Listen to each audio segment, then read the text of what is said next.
آپ سوچیں آپ کو ملتا کیا ہے اس سے؟ کون سی ایسی ان کی تحقیق ہے جو انہوں نے اپنی ذات کے بلبوتے پہ، اپنے علم کے بلبوتے پہ انہوں نے کی ہو؟ کیا آپ کو علم ہے کہ یہ جتنا بھی خطبہ پڑھتے ہیں، یہ جو ہر جمعے کو خطبہ پڑھتے ہیں، یہ کس کا لکھا ہوتا ہے؟ یہ کون لکھتا ہے؟ یہ خطبے کس کی تحقیق ہوتی ہے؟ یہ آپ کے وہ اسٹوڈنٹس ہوتے ہیں جامعہ کے جو اپنے مقالے لکھ رہے ہوتے ہیں، ان کی لکھی ہوئی یہ مقالے جو ہیں ان میں سے ان خطبوں کا انتخاب ہوتا ہے اور یہ آگے سے پڑھ دیتے ہیں، اور اس کے اندر جو موجودہ حالات کے اندر کوئی ایک آدھ بات ہے تو وہ جو ہے وہ جس کسی مولوی کی ڈیوٹی یا جس کسی پرائیویٹ سیکٹری کے رکن کی ڈیوٹی ہوتی ہے، وہ اس میں وہ چند باتیں جو ہیں ان کے کہنے کے اوپر کہ میں یہ کہنا چاہتا ہوں اس کو وہ ایڈ کر دیتے ہیں۔ آپ یہی سمجھتے ہیں، آپ کی سادہ لوہی جو ہے مطلب اس پہ قربان جائیے، کہ آپ یہی سمجھتے ہیں کہ یہ جو باتیں کی جا رہی ہیں یہ شاید خلیفہ صاحب کے منہ سے جو نکل رہی ہیں یہ ان کی اپنی تحقیق ہے، یہ ان کی اپنی سوچ ہے؟ نہیں احمدی دوستو، ایسی بات نہیں ہے۔ یہ خلیفہ صاحب 10 منٹ بات نہیں کر سکتے بغیر لکھے پڑھے کے کسی کے ساتھ۔ کسی ایک ٹاپک پہ آپ ان سے خود کبھی سوال کر کے دیکھ لیجئے گا، کسی ایک لفظ دے دیجئے گا، اسلام کا، قرآن کا، علم کی کوئی ایک بات کر لیجئے گا، ان کو کہیے جی آپ اس کے اوپر 10 منٹ کا لیکچر دیں، اس چیز کو ڈیفائن کرنا شروع کر دیں، یہ شخص بول نہیں سکے گا۔ آپ لوگوں کو اتنا دھوکہ، آپ لوگوں کو اتنے فریب کے اندر رکھا گیا ہوا ہے کہ آپ سوچ بھی نہیں سکتے۔ نہ یہ شخص تاریخ سے واقف ہے، نہ دین سے واقف ہے، نہ دنیا سے واقف ہے۔ مطلب آپ کبھی دیکھے تو صحیح نا۔ اور اگر آپ یہ کہیں میں نہ مانوں والی بات ہے تو اس میں تو کوئی کچھ کر ہی نہیں سکتا۔ یہ ان کا کوئی ایسا کارنامہ آپ کو نہیں ملے گا، ان کی کوئی ایسی تحقیق نہیں ملے گی، ان کا کوئی ایسا علم آپ کے سامنے نہیں آئے گا۔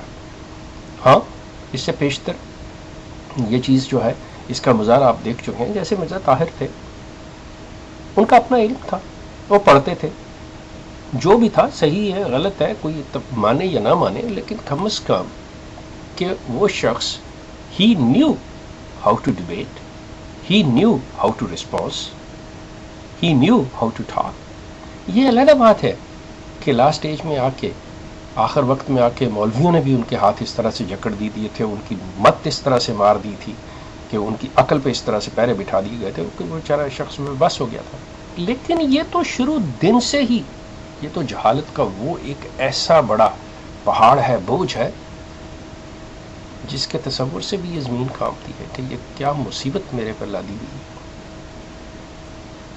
اب آپ ان کے لیے millions of pounds and dollars اکٹھے کر رہے ہیں ان کی خدمت میں پیش کرنے کے لیے، اور اس کے علاوہ احمدی جو ہیں دنیا کے کسی ملک میں نکل جائیے، دنیا کے کسی ملک میں نکل جائیے پاکستان سے باہر، احمدی جو ہیں اب وہ خیرات کے اوپر، ویلفیئر کے اوپر، سوشلامت کے اوپر گزارا کر رہے ہیں، اور یہ ان کے اس جو گورنمنٹ کی طرف سے انہیں کھانے پینے کے لیے ملتا ہے یہ اس میں سے بھی پیسے لیتے ہیں۔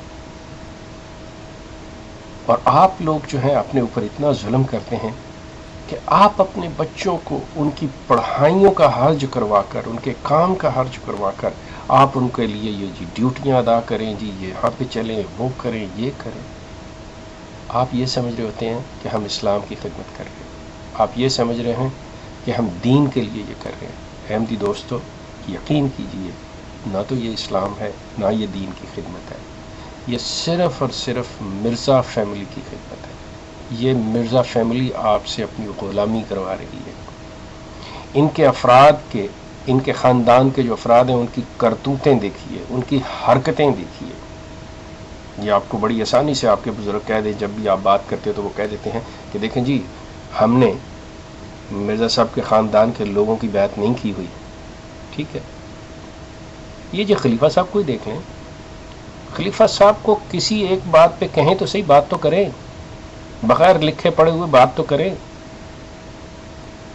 آپ کسی ایسے وقت میں کر لیں، آپ کو ان کی جہالت کا پورا پول آپ کے سامنے کھل کے آ جائے۔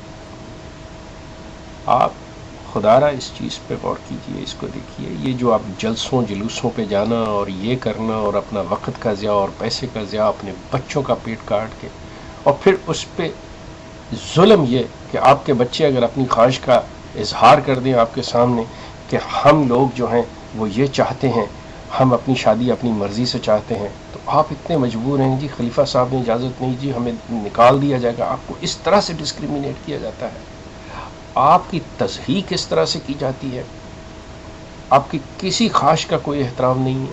کیا آپ کا حق نہیں ہے کہ آپ اپنے بچوں کی بات مانیں؟ اب سوچیے، آپ غور کیجئے کہ یہ کس قسم کا نظام ہے جس کے اندر آپ جکڑے ہوئے ہیں. کیا اس کا نام اسلام ہے؟ قطعی نہیں، اس کا نام اسلام نہیں ہے، یہ ایک کلٹ ہے. اس سے آپ کو باہر نکلنا ہوگا، آپ کو اس کے خلاف آواز بلند کرنی ہوگی. آپ کو دھوکہ دیا جا رہا ہے چند حدیثوں کی بنیاد کے اوپر، چند حدیثوں کی بنیاد کے اوپر، اور وہ بھی حدیثیں وہ جن کے بارے میں خود مرزا غلام احمد صاحب کہتے ہیں کہ یہ سب مجروح ہیں، یہ غلط ہیں ساری. ان کی بنیاد کے اوپر آپ کے نزدیک اسلام صرف یہ رہ گیا ہوا ہے کہ بس وہ ایک حدیث تھی جی کہ میرا مہدی آئے تو مان لیں، بس بات ختم ہوگی. آپ کے نزدیک اور کوئی قرآن نہیں ہے، اور کوئی اسلام نہیں ہے، کوئی اور دین نہیں ہے، صرف یہ دو حدیثیں رہ گئی تھیں جس کے اوپر جو سارے اسلام کی بنیاد ہے. اور ان کی بھی آپ اس طرح سے سمجھ لیں، آپ اندازہ کر لیجئے کہ جی وہ سفید مینارہ پہ آئے گا تو مینارہ تو ٹھیک ہے جی، مینارے پہ تو نہیں آئے لیکن آ کے تو مینارہ بنا دیا ہم نے. وہ دو زرد چادروں میں ہوگا، مرزا صاحب نے کہہ دیا جی میں دو زرد چادروں سے مراد میری دو بیماریاں ہیں. کبھی آپ نے غور کیا مرزا صاحب کو بیماریاں کتنی ہیں؟ مرزا صاحب دو بیماریاں تو نہیں تھیں.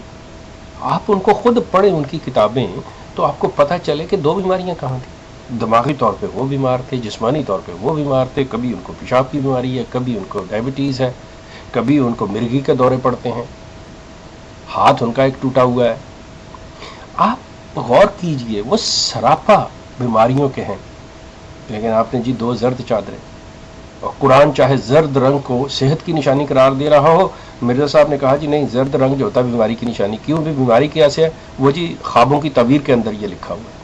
آپ اندازہ کر لیجئے مرزا صاحب کی بھی علمیت کا، آپ اندازہ کر لیجئے کہ اس حدیث کو، کہ حدیث یہ بیان کی جا رہی کہ دو زرد چادروں میں ملبوس ہوگا، تو کیا کہ جی چونکہ تعبیر و رویا کے اندر زرد رنگ بیماریاں ہیں تو دو چادروں سے مراد دو بیماریاں ہوں گی. رسول اللہ نے خواب کے اندر نہیں کہا کہ وہ آئے گا، خواب نہیں دیکھی، وہ پیش گوئی ہے آپ کے بقول بھی.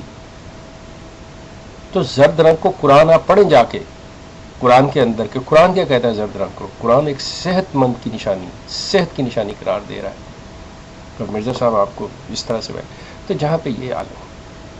بہرحال بات ہماری 2008 کے جلسے کے مطابق ہو رہی کہ جماعت کی پوری کوشش یہ ہے کہ جلسہ جو ہے وہ برطانیہ میں ہو سکے، جو کہ بہرحال ابھی تک تو ممکن نظر نہیں آ رہا. یہ اپنی سر توڑ کوشش کر رہے ہیں کس طرح ان کی ناک جو ہے وہ اونچی رہے اور ان کی بات رہ جائے، جو کہ نظر نہیں آ رہی. اس کے علاوہ جو یوم خلافت کا اصل جو 27 مئی کو جلسہ یہ کرنا چاہ رہے ہیں، وہ ایک دن کا جلسہ ہوگا جس میں مسرور صاحب اپنی تقریر کریں گے اور اس میں یہ تمام احمدیوں کو مخاطب کیا جائے گا. وہ 27 مئی کے دن ہوگا ان کا یوم خلافت کا جلسہ، اور اس کے بعد جو جلسہ ہے وہ اس حوالے سے جیسے میں نے کہا ہے کہ 2000 کا 7 سالہ خلافت جوبلی کا ہوگا. دیکھتے ہیں اس کے مزید ان کے درمیان میں اگر کوئی ان کے پروگرام میں تبدیلی آتی ہے یا مجھ تک جو اطلاع ملتی ہے وہ میں آپ تک پہنچا دوں گا. آپ کا بہت شکریہ.